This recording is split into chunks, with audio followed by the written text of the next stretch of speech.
اللہ کے لیے خاص ہے جو ساری کائنات کا اکیلا بنانے والا، اکیلا نظام چلانے والا اللہ وحدہ لا شریک ہے۔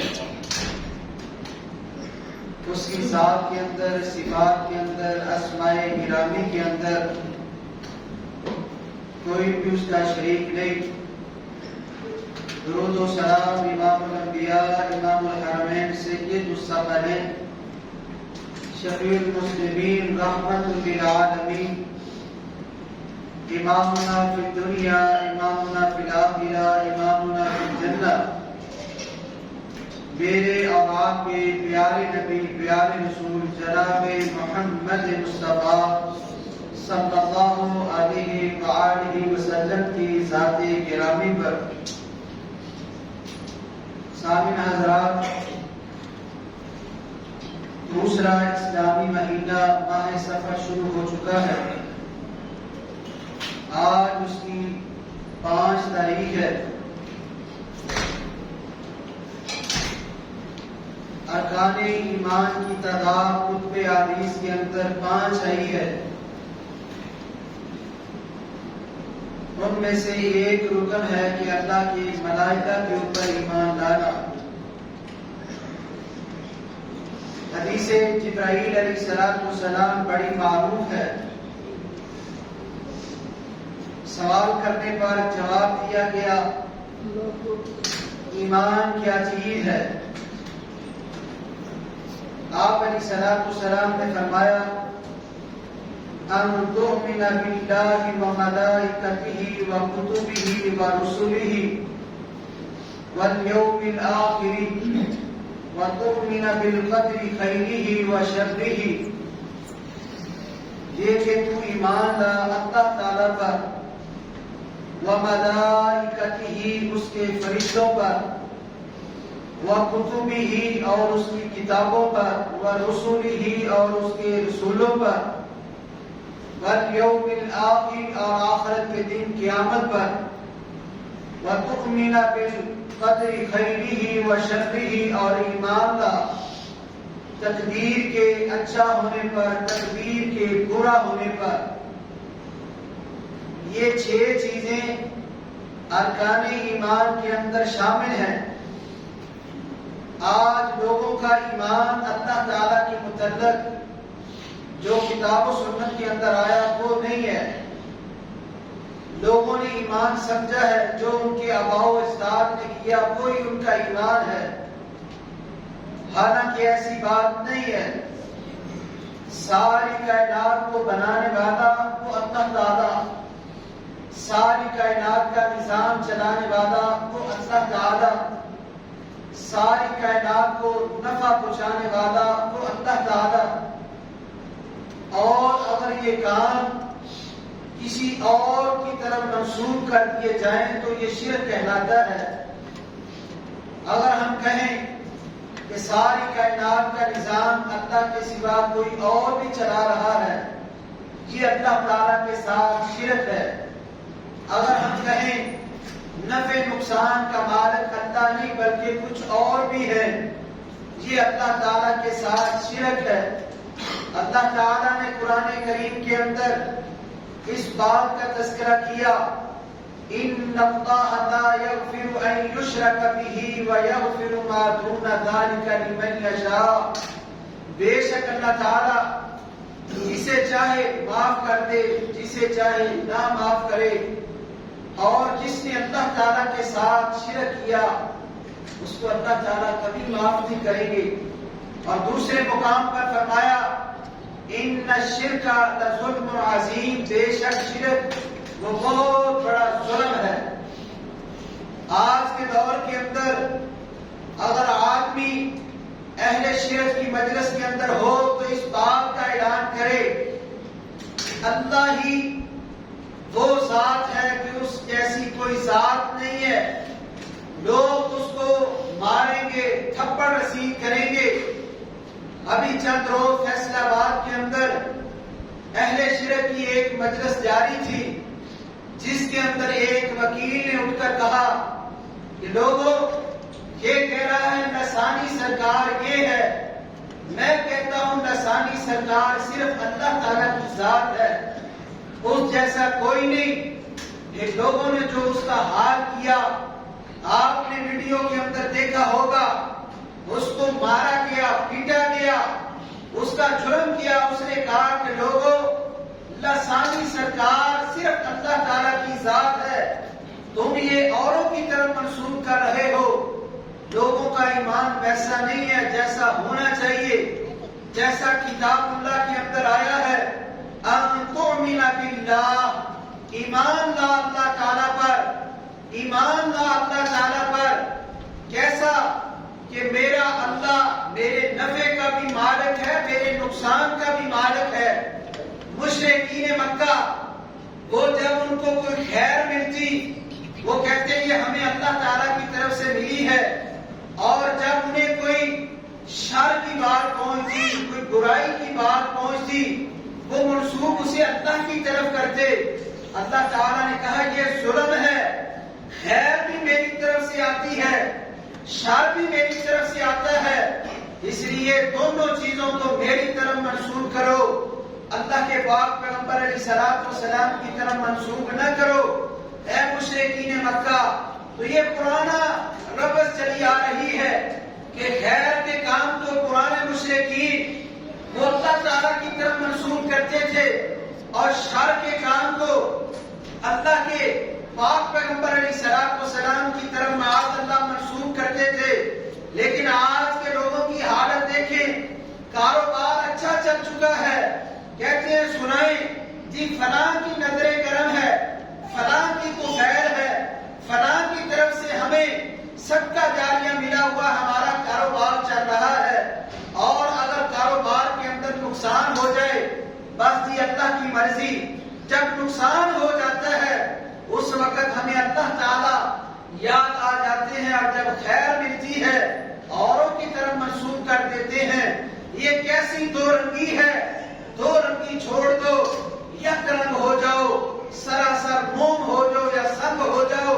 اسی لیے اللہ کے پاک پیغمبر علیہ الصلوۃ والسلام نے فرمایا ان تؤمن باللہ، ایمان لاؤ اللہ تعالیٰ پر، وملائکتہ، اور اس کے ملائکہ پر، جن کی تعداد اللہ تعالیٰ کے سوا کوئی نہیں جانتا، ان کی تعداد کتنی ہے۔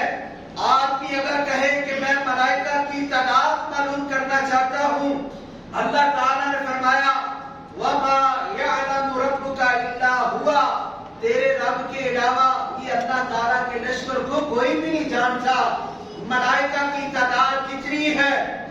وحی لانے والا جبرائیل علیہ الصلوۃ والسلام ہے، بارش برسانے والا اور ملائکہ، اور ہواؤں کو چلانے والا اور ملائکہ، اور دیگر روح کو قبض کرنے والے اور ملائکہ۔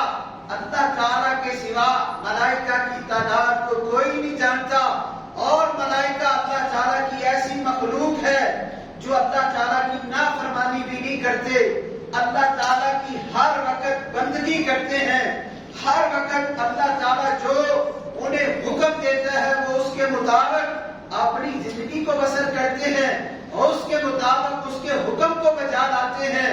یہ اللہ تعالیٰ کے ملائکہ ہیں، اور ان کو اللہ تعالیٰ نے یہ اختیار بھی دیا ہے، وہ شکلیں بدلنے پر بھی قادر ہیں۔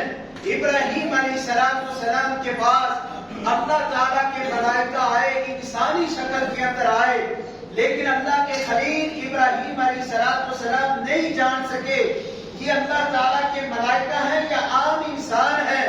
وہی فرشتے قوم لوط کے پاس آئے، اور لوط علیہ السلام کے پاس پہنچے، وہ بھی نہ جان سکے یہ اللہ تعالیٰ کے ملائکہ ہیں یا انسانی شکل کے اندر کوئی انسان ہے۔ تو یہ انسانی شکل بدلنے پر ملائکہ قادر ہے، اللہ تعالیٰ نے ان کو اختیار دیا ہے۔ تو یہ دوسری ایمان کے رکن کے اندر شامل ہے، اللہ تعالیٰ کے ملائکہ کے اوپر ایمان رکھا جائے۔ اور تیسری بات وہ کتبہ، جتنی بھی اللہ تعالیٰ نے کتابیں نازل کی ہیں ان کے اوپر ایمان رکھا جائے۔ تورات ہو، پھر بھی انجیل ہو، زبور ہو، قرآن کریم ہو، یا ان سے پہلے جتنے بھی صحیفے اللہ کے پیغمبروں کے اوپر اللہ تعالیٰ نے نازل فرمائے ان کے اوپر ایمان رکھا جائے، یقین رکھا جائے۔ اور چوتھی بات، اللہ کے جتنے بھی رسول ہیں، سچے پیغمبر ہیں، ان کے اوپر ایمان رکھا جائے، جن کا تذکرہ اللہ تعالیٰ نے قرآن کریم کے اندر نام کے ساتھ کیا، ان کے اوپر بھی ایمان رکھا جائے، جن کا نام قرآن کریم کے اندر اللہ تعالیٰ نے نہیں کیا، ان کے اوپر بھی ایمان رکھا جائے۔ والیوم الآخر، اور پانچویں بات، آخرت کے دن کے اوپر ایمان رکھا جائے۔ آج لوگوں نے قیامت کے دن کو بلا دیا، اسی لیے لوگ کہتے ہیں قیامت کہتی ہے کہ میں کیوں ضروری ہوں، ہر انسان کو اس کی اچھائی کا بدلہ ملنے والا ہے، جو اس نے برائی کی اس کی اسے سزا ملنے والی ہے۔ اس بات کا تذکرہ اللہ سبحانہ و تعالی نے اپنے قرآن مقدس کے اندر بیان کیا۔ فَمَن يَعْمَلْ مِثْقَالَ ذَرَّةٍ خَيْرًا يَرَهُ، جس نے ذرہ برابر بھی کوئی نیکی کی ہوگی وہ اپنی نیکی کو اللہ سے پالے گا، جس نے ذرہ برابر بھی کوئی برائی کی ہوگی، گناہ کیا ہوگا، وہ اللہ تعالیٰ سے اس کی سزا پالے گا۔ یہ اللہ تعالیٰ نے قیامت کا تذکرہ ہر نمازی اپنی نماز کے اندر کرتا ہے تاکہ اسے یاد ہو میں دنیا میں جو کچھ کر رہا ہوں ایک وقت آنے والا ہے، اچھائیوں کا بدلہ مجھے اچھائیوں میں دیا جائے گا، برائیوں کا بدلہ مجھے برائیوں میں ملا جائے گا۔ اور اسی لیے ہر نمازی اپنی نماز کے اندر سورۃ فاتحہ پڑھتا ہے اور اس کے اندر اللہ تعالیٰ کی حمد و ثنا بیان کرتا ہے۔ الحمدللہ رب العالمین، سب تعریفیں اللہ تعالیٰ کے لیے ہیں جو ساری کائنات کو پالنے والا ہے، جو ساری کائنات کو بنانے والا ہے، جو ساری کائنات کو کھلانے والا ہے۔ الرحمن الرحیم، وہ بڑا مہربان نہایت رحم کرنے والا ہے۔ مالک یوم الدین، ہر نمازی اپنی نماز کی ہر رکعت کے اندر، وہ نماز فرضی ہو، نفلی ہو، عید کی نماز ہو، نماز جنازہ ہو، دیگر نمازیں ہوں، ان کی ہر رکعت کے اندر نمازی یہ پڑھتا ہے مالک یوم الدین، مالک ہے قیامت کے دن کا۔ تو انسان جب تجھے علم بھی ہے، تیرا ایمان بھی ہے کہ قیامت کا دن یقینی ہے، پھر یہ اللہ تعالیٰ کے ساتھ بغاوت کیوں کر رہا ہے، اللہ تعالیٰ کی ناشکری کیوں کر رہا ہے، اللہ تعالیٰ کے احکامات سے کیوں دور جا رہا ہے؟ اللہ تعالیٰ کے احکامات کے نزدیک آ جا، اللہ تعالیٰ سے اپنے گناہوں کی معافی مانگ، وہ تو اللہ تعالیٰ اپنے نیک بندوں کا اپنی طرف بڑھنا بڑا قبول کرتا ہے، بڑی رجوع کرتا ہے، اللہ تعالیٰ توبہ کو قبول کرنے والا ہے۔ تو یہ پانچواں رکن ہے والیوم الآخر، آخرت کے دن کے اوپر ایمان لانا۔ اور چھٹے نمبر پر فرمایا وَتُؤْمِنَ، ایمان رکھ بالقدر خیرہ و شرہ، تقدیر کے اوپر ایمان رکھ، جو اللہ تعالیٰ نے تیرے نصیب کے اندر اچھا لکھا ہے وہ بھی ہو کر رہے گا، جو تیرے ساتھ کوئی برا ہوا ہے وہ بھی اللہ تعالیٰ نے تقدیر کے اندر لکھ دیا ہے۔ تو یہ 6 چیزیں ہیں ارکان ایمان کے اندر، ہر آدمی کو چاہیے کہ ان 6 چیزوں کو یاد رکھا جائے۔ جب آدمی ان 6 چیزوں کو یاد رکھے گا پھر وہ اللہ تعالیٰ کی بغاوت نہیں کرے گا، اللہ تعالیٰ کی ناشکری نہیں کرے گا، پھر وہ طرح طرح کے ہیلے اور وسیلے اوروں کی طرف منسوب نہیں کرے گا۔ دعا کی باری آئے گی تو اللہ کے سامنے ہاتھ اٹھائے گا، بندگی کی باری آئے گی تو اللہ کے لیے کرے گا، کوئی صدقہ خیرات کی باری آئے گی تو اللہ کے لیے کرے گا، دیگر معاملات کرے گا تو اللہ کی رضا کے لیے کرے گا۔ اور صحابہ کرام رضوان اللہ علیہم اجمعین کیسی پاک باز شخصیات تھی، کیسے پاک باز صحابہ کرام تھے کہ وہ کام زمین پر کیا کرتے تھے، اللہ تعالیٰ آسمانوں سے ملائکہ ان کے پروٹوکول کے لیے، ان کے استقبال کے لیے اللہ تعالیٰ پیغمبر علیہ الصلوۃ والسلام کے پاس بھیج دیا کرتے تھے۔ اگر کوئی صحابیہ بھی ہیں، صحابیات بھی ہیں، انہوں نے بھی کوئی کام کیا، اچھا کام کیا، تو اللہ تعالیٰ نے پھر بھی ملائکہ کو بھیج دیا۔ میری اور آپ روحانی اما جان، اللہ کے پاک پیغمبر علیہ الصلوۃ والسلام کی پاکیزہ بیوی، میری اور آپ کی ماں سیدہ خدیجہ الکبریٰ رضی اللہ تعالی عنہا، ان کے متعلق آتا ہے صحیح البخاری کے اندر، ابو ہریرہ رضی اللہ تعالی عنہ فرماتے ہیں آپ علیہ الصلوۃ والسلام نے فرمایا میرے پاس جبرائیل علیہ الصلوۃ والسلام آئے اور آ کر کہا یا رسول اللہ صلی اللہ علیہ وآلہ وسلم، خدیجہ آپ کی زوجہ آپ کے پاس برتن لے کر آ رہی ہے جس کے اندر کوئی سالن ہے یا کوئی اور کھانے پینے کی چیز ہے، جب وہ آپ کے پاس آئے تو اسے اپنے رب کا سلام پیش کرنا، اپنے رب کا سلام پیش کرنا اور انہیں میری طرف سے بھی سلام پیش کرنا۔ اللہ کے پاک پیغمبر علیہ الصلوۃ والسلام کو بتایا ماں خدیجہ الکبریٰ آپ علیہ الصلوۃ والسلام کے پاس برتن لے کر آئی، برتن کے اندر کھانے پینے کی کوئی چیز تھی۔ آپ علیہ الصلوۃ والسلام نے فرمایا اے خدیجہ، ابھی میرے پاس جبرائیل علیہ الصلوۃ والسلام آئے تھے اور وہ کہہ رہے تھے جب آپ کی زوجہ آپ کے پاس آئے گی اسے رب کا بھی سلام پیش کرنا، میرا بھی سلام پیش کرنا اور انہیں جنت میں ایک محل کی بشارت بھی دینا۔ اللہ تعالیٰ نے ان کے لیے جنت کے اندر ایک محل بنا دیا ہے، انہیں اس کی بشارت دینا، اور ایسی جنت جس کے اندر نہ کوئی شور شرابہ ہوگا، نہ کوئی تکلیف والا معاملہ ہوگا۔ تو یہ ماں خدیجہ الکبریٰ رضی اللہ تعالیٰ عنہا ایسی پاک پاک صحابیہ ہیں، اللہ کے رسول کی زوجہ ہیں، دنیا کے اندر زندہ ہیں، اور آپ علیہ الصلوۃ والسلام نے اللہ تعالیٰ نے وحی کر کے آپ علیہ الصلوۃ والسلام کو بتا دیا اپنی زوجہ کو بتا دیں، ان کے لیے اللہ تعالیٰ نے جنت کے اندر محل تعمیر کر دیا ہے۔ یہ کیسے لوگ تھے جو دنیا کے اندر ابھی زندہ تھے اور اللہ تعالیٰ نے ان کے لیے جنت کی بشارتیں دے دی۔ ہم بھی ایمان والے ہیں، ہم بھی یقین رکھنے والے ہیں، ہمارے لیے بھی اللہ تعالیٰ نے کہا ہے ان الذین آمنوا وعملوا الصالحات، بے شک جو لوگ ایمان لائے ہیں اور صالح اعمال کیے ہیں ایسے لوگوں کو جنت کی بشارت دے دیں۔ لیکن جو آدمی برے اعمال کرتا ہے، دن رات اللہ تعالیٰ کی بغاوت کرتا ہے، اللہ تعالیٰ کو غصہ آتا ہے، اللہ تعالیٰ ناراض ہو جاتے ہیں، تو اس لیے ہمیں چاہیے ہمارا ایمان ارکان اسلام کے اوپر بھی ہے، ہمارا ایمان ارکان ایمان کے اوپر بھی ہے، 11 چیزوں کے اوپر ہمارا ایمان ہے، تو ہم پھر کیوں اللہ تعالیٰ کی بغاوت کرتے ہیں، ہم اللہ تعالیٰ کیوں نافرمانی کرتے ہیں؟ اگر ہم ایمان کے ساتھ صالح اعمال لائیں گے، ان کے اوپر عمل کریں گے، تو اللہ تعالیٰ نے ہمیں بھی جنت کی بشارت دی ہے۔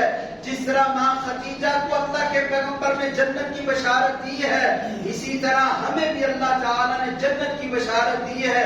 یہ تو ماں خدیجہ الکبریٰ ہیں، میری اور آپ کی روحانی اما جان عمر بن خطاب کی صاحبزادی، اللہ کے رسول صلی اللہ علیہ وآلہ وسلم کی زوجہ سیدہ حفصہ رضی اللہ تعالی عنہا، ان کو اللہ کے رسول صلی اللہ علیہ وآلہ وسلم نے طلاق دے دی۔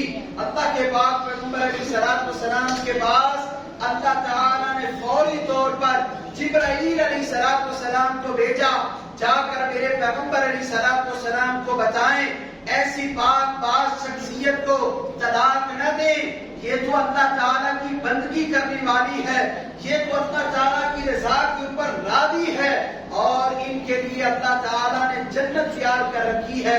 نبی اکرم صلی اللہ علیہ وآلہ وسلم کے پاس جبرائیل علیہ السلام اللہ تعالیٰ کا یہ پیغام لے کر آئے، اے پیارے پیغمبر علیہ السلام والسلام، آپ اپنی زوجہ سیدہ حفصہ کو کیوں طلاق دیتے ہیں؟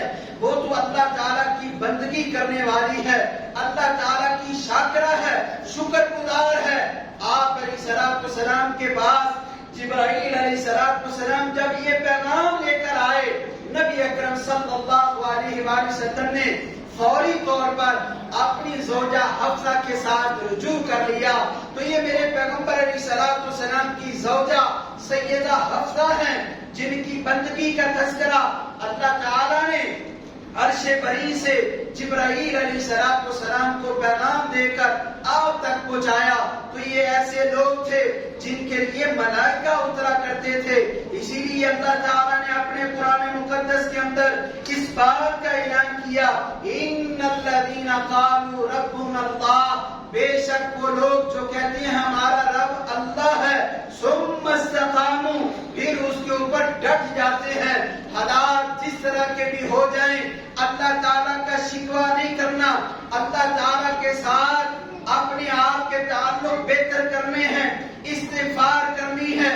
ہمارے چاروں طرف ملک پاکستان کے اندر دیکھا جائے، ہمارا ملک پاکستان سیلاب کی زد کے اندر ہے، کتنے لوگ ہیں آج اس سیلاب کو دیکھ کر اللہ تعالیٰ کی بندگی کی طرف لوٹے ہوں، کسی نے اللہ تعالیٰ سے رجوع کیا ہو، کسی نے اللہ تعالیٰ کی نافرمانی سے اپنے آپ کو توبہ کی طرف ڈالا ہو، کوئی بندہ ہوگا جو اتنے پانی دیکھ کر اللہ کی طرف پلٹا ہوگا۔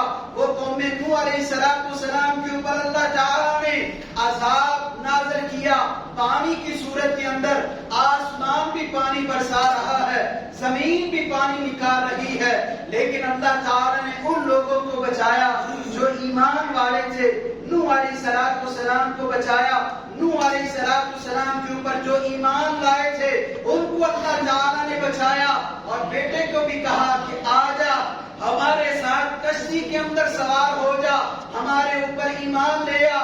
وہ کہنے لگا ابا جان یہ پہاڑ جو ہے بڑا اونچا ہے، مشرک کا جو ایمان ہوتا ہے وہ بے جان چیز کے اوپر بڑا ہوتا ہے، لیکن جو اہل ایمان وہ اللہ تعالیٰ جو حی بھی ہے قیوم بھی ہے اس کے اوپر ایمان نہیں ہوتا۔ ہمیں بھی چاہیے اپنے ایمان کو مضبوط کریں۔ نوح علیہ السلام نے اپنے بیٹے سے کہا ہمارے ساتھ کشتی کے اندر سوار ہو جا، وہ کہنے لگا میں اس پہاڑ کے اوپر چڑھ کر اپنے آپ کو بچا لوں گا، لیکن پیغمبر نے کیا کہا، آج وہی بچے گا جس کے اوپر اللہ تعالیٰ اپنے رحم کو نازل کرے گا۔ اتنی بات تھی اور ہائے آئی، لہر آئی پانی کی، اور پانی کے اندر بیٹے کو غرق ہوتا پیغمبر نے اپنی آنکھوں کے ساتھ دیکھا۔ وہ اللہ نوح علیہ السلام کو بچانے والا، ایمان والوں کو بچانے والا، آج ہمیں بھی اللہ تعالیٰ نے بچایا ہے، ہم بھی اللہ تعالیٰ کا شکر ادا کریں، ہم بھی اللہ تعالیٰ کی بندگی کریں، لیکن لوگوں کی حالت کو دیکھا جائے پھر ہمیں یاد آتا ہے کہ قیامت کیوں ضروری ہے۔ قیامت سے پہلے ابھی ہمارے ملک پاکستان کے اندر سیلاب کی زد کے اندر ہے، لوگ اپنی مال خرچ کر رہے ہیں، اپنی جان خرچ کر رہے ہیں ان لوگوں کے لیے جو مصیبت کے اندر پھنسے ہیں، لیکن ابھی بھی لوگ ایسے ہیں کہ جو لوگ پھر بھی اللہ تعالیٰ کی بغاوت کر رہے ہیں، ایسے لوگ بھی ہیں جو لوگ ان کے لیے مال اکٹھا کر رہے ہیں، ان سے مال جا کر چھین کر اپنے گھروں کو لے کر فرار ہو رہے ہیں۔ تو ایسے لوگوں کے لیے قیامت کتنی ضروری ہے۔ ابھی رات کراچی کے اندر ایک علاقہ سانگڑ ہے جس کے اندر ایک بچی 18 سال کی ہے، جس کو یہ کہا گیا آؤ ہمارے ساتھ چلو، آپ سیلاب کی زد کے اندر آئے ہوئے ہیں، ہم آپ کو راشن دیں گے، ہم آپ کو یہ چیز دیں گے۔ وہ بچی ان کے چکر کے اندر آ گئی اور اس کو ساتھ بٹھایا، راستے کے اندر اسے زہریلا مشروب پلا کر اس کے ساتھ درندگی کی گئی۔ پھر ہم سوچتے ہیں قیامت سے پہلے کیوں ضروری ہے، اس لیے اللہ تعالیٰ کی پکڑ آئی ہوئی ہے۔ اللہ تعالیٰ سے استغفار کریں، اللہ تعالیٰ سے توبہ کریں، اللہ تعالیٰ کی طرف پلٹیں۔ لوگ ابھی بھی اللہ تعالیٰ کے احکامات کو دیکھ کر، اس کی قدرت کی جھلک کو دیکھ کر ابھی بھی اللہ تعالیٰ کی طرف نہیں پلٹے۔ اے انسان یہ نہ دیکھ میں دنیا کی زندگی گزاروں مجھے کوئی پوچھنے والا نہیں، اللہ تعالیٰ پوچھیں گے، ایک وقت آئے گا پوچھے گا۔ ان بطش ربک لشدید، اللہ تعالیٰ ظالم کو مہلت دیتا رہتا ہے۔ نبی اکرم صلی اللہ علیہ وآلہ وسلم نے فرمایا پھر جب اللہ تعالیٰ کی پکڑ آتی ہے اسے کوئی چھڑانے والا نہیں ہوتا، پھر وہ اپنے باپ کو آوازیں دے، باپ بھی نہیں چھڑائے گا، ماں کو آواز لگائے، ماں بھی نہیں چھڑائے گی، اپنی سگی حقیقی اولاد کو آوازیں لگائے، نہیں نہیں کوئی چھڑا سکتا. ان بطش ربک لشدید. اور لوگوں اللہ تعالیٰ کی پکڑ بڑی سخت ہے. تو اس لیے ہمیں چاہیے ہمارے ملک پاکستان کے اندر جو کچھ ہو رہا ہے وہ ہمارے اعمال کا نتیجہ ہے. ہمیں چاہیے اللہ تعالیٰ سے استغفار کریں. ابھی بھی موقع ہے. ہمارے سامنے کتنی لاشیں ایسی ہیں جو کہتے تھے ہم نے ابھی مرنا نہیں, پانی کے اندر بہ گئے. جو کہتے تھے ہماری حویلیاں جانوروں کے ساتھ بھری ہوئی ہیں, ان کو کسی قسم کا وبال نہیں آئے گا, عذاب نہیں آئے گا. اللہ تعالیٰ نے سارا منیا میٹ کر کے بتا دیا, لوگوں حکم میرا چلے گا, بندگی میرے لیے ہوگی. اے انسان غافل نہ ہو جا مجھ سے. ان الذین قالوا ربنا اللہ, بے شک وہ لوگ جو کہتے ہیں ہمارا رب اللہ ہے, ثم استقاموا, پھر اس کے اوپر ڈٹ جاتے ہیں, تتنزل علیہم الملائکہ, ایسے لوگوں کے اوپر اللہ تعالیٰ کے ملائکہ اترتے ہیں اور کیا وہ خوشخبری دیتے ہیں, اللہ تخافوا, ڈرنا نہیں, ولا تحزنوا, غم بھی نہیں کرنا, وابشروا, ایسے لوگوں کو بشارت دیجیے کس چیز کی, بالجنت التي کنتم توعدون, جنت جو اللہ تعالیٰ نے اہل ایمان کے لیے تیار کر رکھی ہے. تو ہمیں چاہیے ہم اپنا احتساب کریں, ہم اپنا احتساب کریں ہمارا معاشرہ کس طرف جا رہا ہے. اتنی اللہ تعالیٰ کی پکڑ دیکھ کر ہم نے اپنے بندگی کو درست نہیں کیا. خالص جو اللہ تعالیٰ کے احکامات ہیں وہ اللہ تعالیٰ کے لیے کریں. ہم نے اپنے اعمال کی اصلاح نہیں کی, دیگر معاملات کے اندر درستگی نہیں کی. جو ابھی بھی اللہ تعالیٰ سے دور ہے وہ ابھی بھی دور ہے, کہتا مجھے کون سے پوچھنے والا ہے. اللہ تعالیٰ پوچھیں گے, اللہ تعالیٰ پوچھیں گے, اللہ تعالیٰ پوچھ لیں گے. اس لیے اے انسان غافل نہ ہو, اللہ تعالیٰ سے دور نہ جا. قتل الانسان ما اکفرا, انسان تجھے کس چیز نے دور کر دیا ہے اللہ تعالیٰ سے. اللہ تعالیٰ سے آ جا, قریب آ جا, اپنے گناہوں کی استغفار کر اور اللہ تعالیٰ سے معافی مانگ. اے اللہ پیچھے جو کچھ ہو چکا ہے ہم اس کی معافی مانگتے ہیں, اور آئندہ تیرے احکامات کے اوپر ہم عمل کریں گے, تیرے احکامات کے اوپر ہم پابندی کریں گے. وہ نماز کا معاملہ ہو, کاروبار کا معاملہ ہو, لین دین کا معاملہ ہو, دیگر معاملات ہوں. اے اللہ جس طرح تو نے قرآن کے اندر ہمیں رہنمائی کی ہے اور ہمارے پیغمبر نے جس طرح کی رہنمائی کی ہے, اے اللہ ہم ویسے اپنی زندگی گزاریں گے. تو ہمیں چاہیے اپنے اعمال کا احتساب کریں, اپنے آپ کو دیکھیں کہیں ہم سے اللہ تعالیٰ کی نافرمانی تو نہیں ہو رہی. اگر نافرمانی ہو رہی ہے خدارا اس نافرمانی کو چھوڑ کر اللہ تعالیٰ کی بندگی لائیں. دن رات کثرت کے ساتھ استغفار کریں, اجتماعی استغفار کریں. جب اجتماعی استغفار ہوگا وہ اللہ تعالیٰ اس بات پر قادر ہے, جب اس کا عذاب آ جاتا ہے کوئی نہیں ٹلتا. صرف ایک قوم ہے جس کا نام قوم یونس ہے, اس کے اوپر اللہ تعالیٰ نے اپنا لایا ہوا عذاب ڈال دیا. پیچھے سبب کیا ہے, ساری قوم نے اللہ تعالیٰ سے استغفار کیا, ساری قوم نے اللہ تعالیٰ سے معافی مانگی. اور ہم اللہ کے پاک پیغمبر علیہ الصلوۃ والسلام کی امت ہیں, ہم بھی اللہ تعالیٰ سے سچی اور پکی معافی مانگے. دن رات اللہ تعالیٰ سے استغفار کریں. اللہ تعالیٰ ہمارے گناہ کو معاف فرمائے, ہماری حسنات کو قبول فرمائے. وما علیہ الا البلاغ.